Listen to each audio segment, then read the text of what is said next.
Hola chicos, vamos a continuar trabajando con las plantas.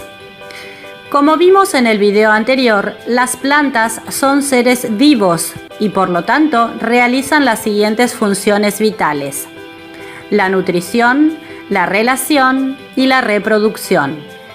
Vamos a conocer ahora las dos funciones que nos faltan.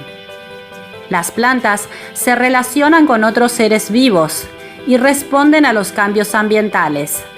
También son capaces de realizar pequeños movimientos.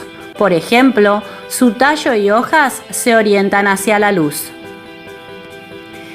La reproducción es el proceso mediante el cual la planta se multiplica, dando lugar a otra semejante a ella.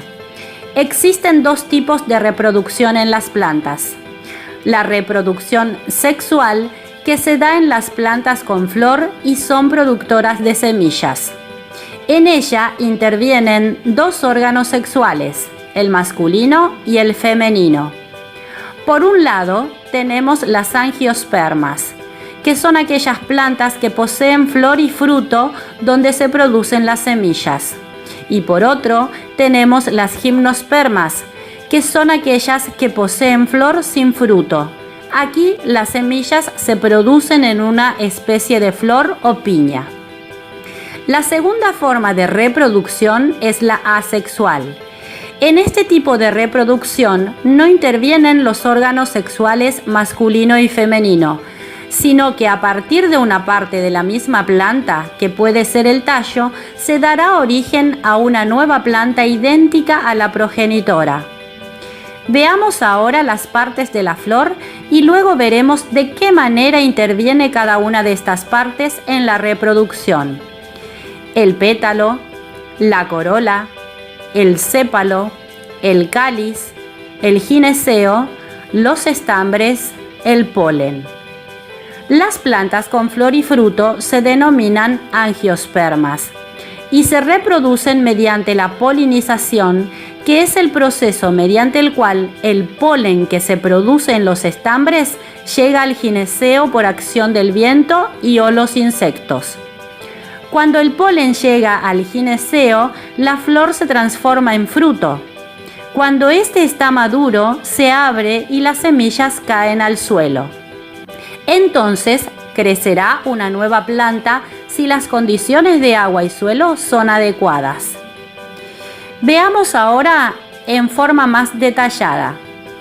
El cáliz de la flor está formado por un grupo de estructuras llamadas sépalos.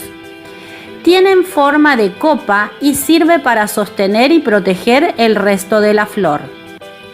La corola, formada por el grupo de pétalos, brinda protección a las estructuras internas de la flor.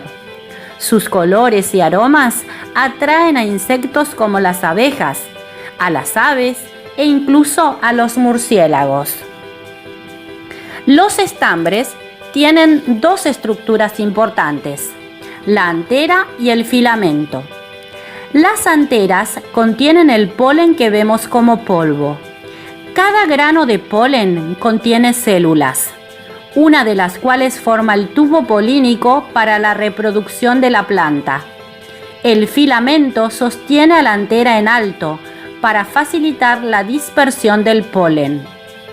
El conjunto de estambres de una planta con flor constituye el órgano sexual masculino y se le llama androceo.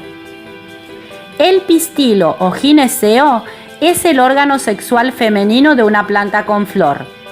Está formado por tres estructuras: el ovario, que contiene las células sexuales femeninas llamadas óvulos; el estilo, que es un tubo por el cual el ovario se comunica con el exterior; y el estigma, que es una superficie con una sustancia pegajosa que fija los granos de polen que ahí se depositan. Cuando el grano de polen hace contacto con el estigma, desde el polen se forma un tubo polínico que recorre el estilo hasta llegar a un óvulo para fecundarlo uniéndose a este. El óvulo fecundado se desarrolla como un embrión envuelto por un material protector y nutritivo, la semilla. Mientras el óvulo se transforma en semilla, el ovario crece y se transforma en fruto.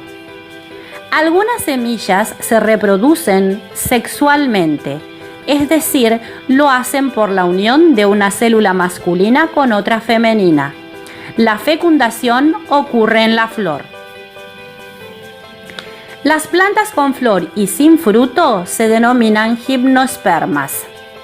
Las plantas gimnospermas tienen flores masculinas y femeninas, es decir, no tienen todos los órganos reproductores en la misma flor.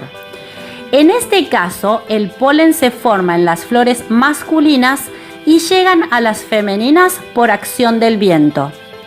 Estas forman una especie de cono o piña en cuyo interior están las semillas. Cuando caen al suelo, si se dan las condiciones óptimas, crecerá una nueva planta. Las plantas sin flor se reproducen mediante esporas, que son células vegetales que no necesitan ser fecundadas. A este grupo pertenecen los musgos y helechos, frecuentes en los bosques y a orillas de los ríos, ya que necesitan sombra y humedad.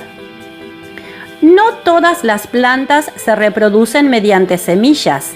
Muchas plantas pueden reproducirse por medio de tallos, hojas y raíces. Por ejemplo, si sembramos el tallo de un malbón, en condiciones adecuadas crecerá una nueva planta. En este tipo de reproducción no hay unión de las células sexuales masculinas con las femeninas. Por eso se le llama reproducción asexual.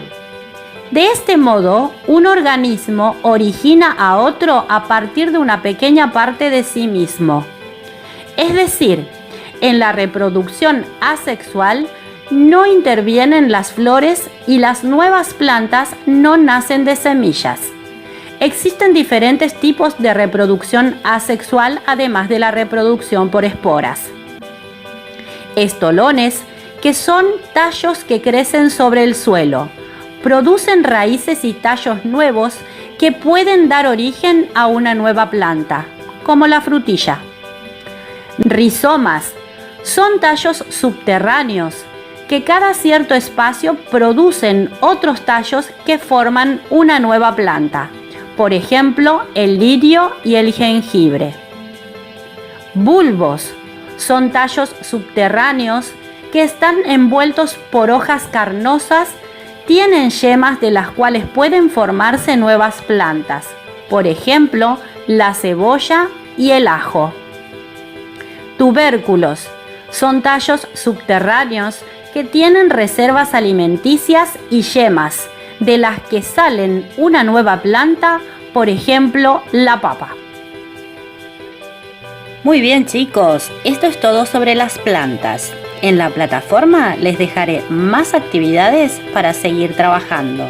Les mando un beso enorme y nos vemos en el próximo video.